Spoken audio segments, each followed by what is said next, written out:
Hello children, welcome to our class. Now the continuation of units and measurements. In that we are going to see measurement of time.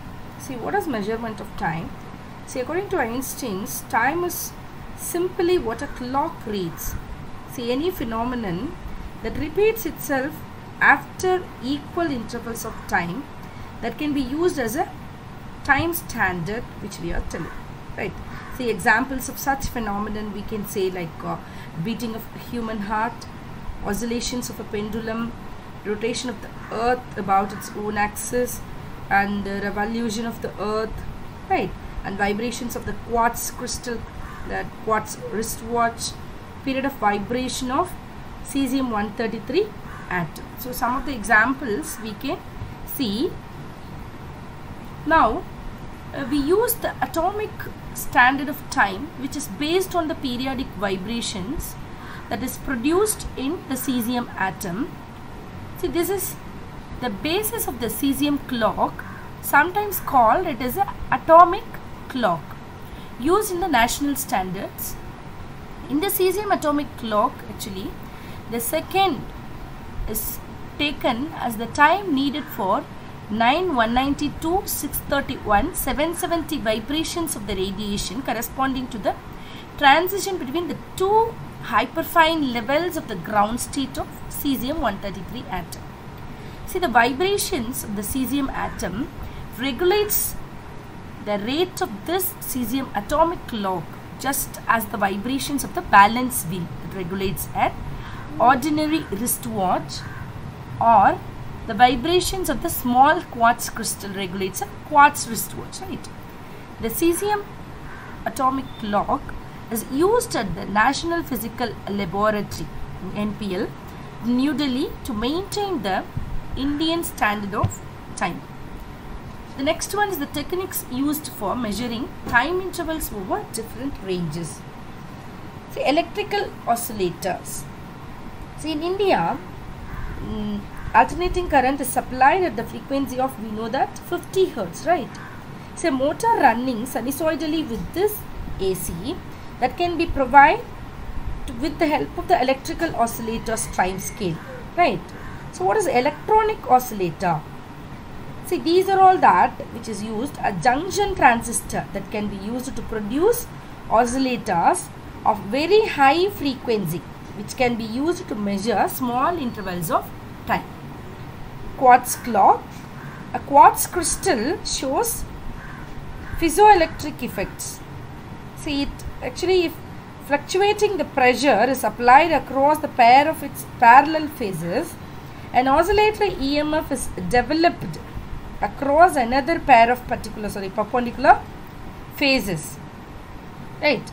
So the oscillations produced can be used to measure the time intervals. Atomic clocks.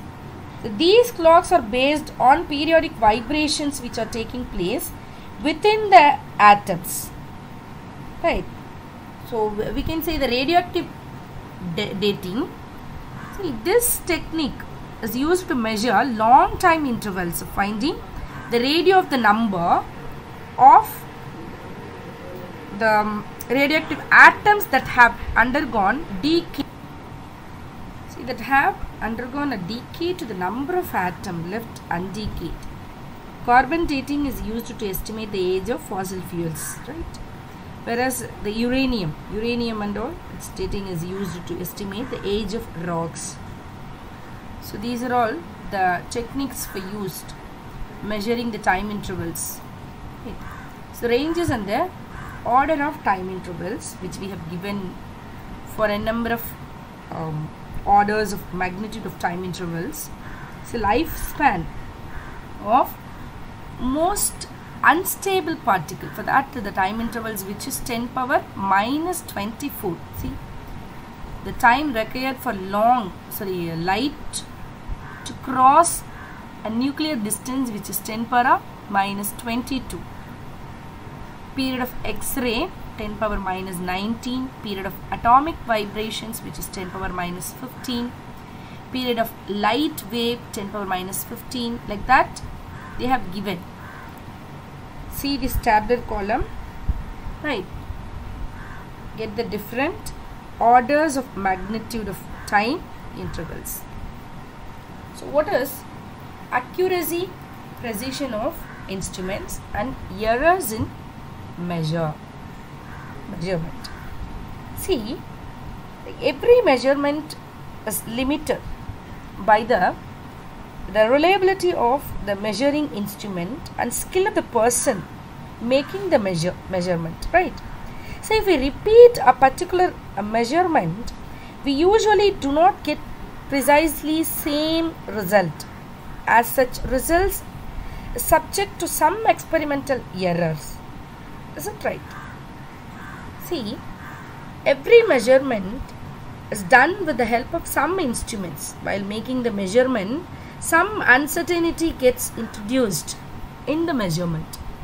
So that is nothing but error. Error, the results of every measurement by any measuring instrument contains some uncertainty, what we say. This uncertainty things occurring, that we can call it as error. See, the measurement which it always somewhat different from the actual or the true value, is it right? So this imperfection in measurement that can be described in two ways. That one we can call it as accuracy, that next one is a precision. Accuracy, which is nothing but refers to the closeness of the measurement to the value, true value of the physical quantity. See, it indicates the relative freedom from errors. As we reduce the errors, the measurement become more accurate. Okay, what is precision? The precision tells us to what resolution or limit the quantity is measured. That means it refers to the resolution or the limit to which the quantity which is measured. See, actually the precision is determined by the least count of the measurement. The smaller the least count means greater the precision. If we repeat a particular measurement of a quantity a number of times, then the precision refers to the closeness of the set of values what we obtained. See, example we can see. Suppose the true value of the certain length is near 2.874 centimeter. We can take it as an example. See, in one experiment we are using measuring instrument of resolution which is 0.1 centimeter. So the measured value is found to be 2.7 centimeter.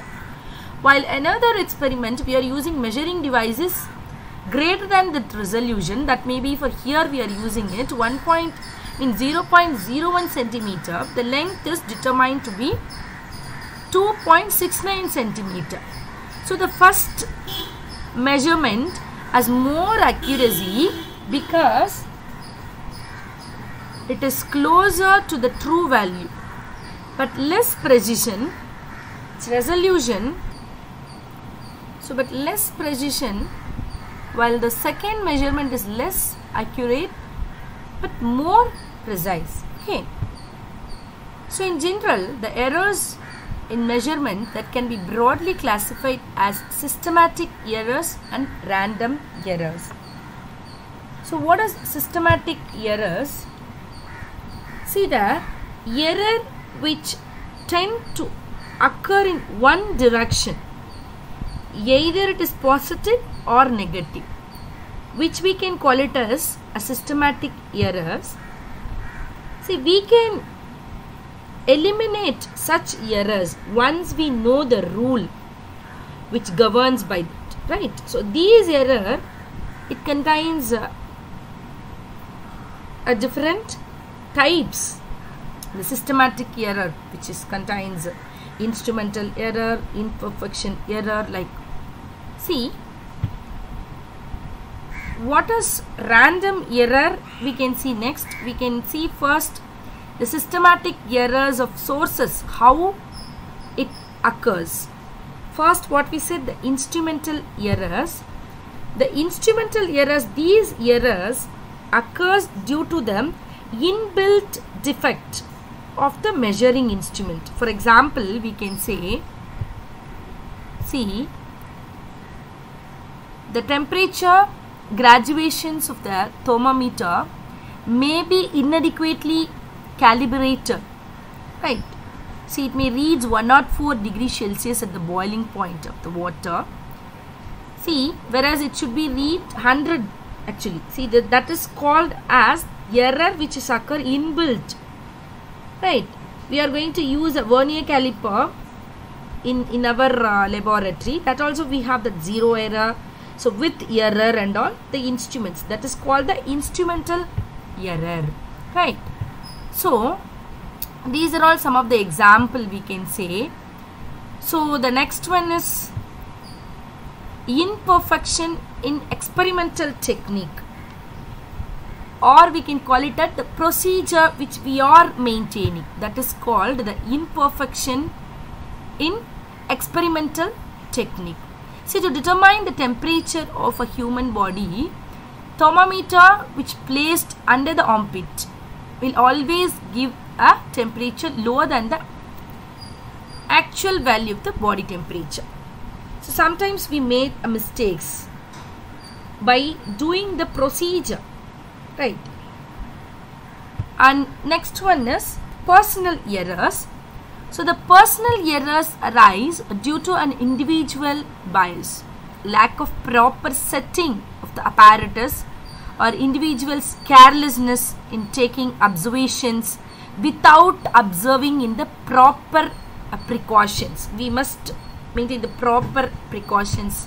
For example, if you hold your head a bit too far to the right while reading the position of the needle, the scale, you will introduce an error due to the parallax. Is it right? You people know, right?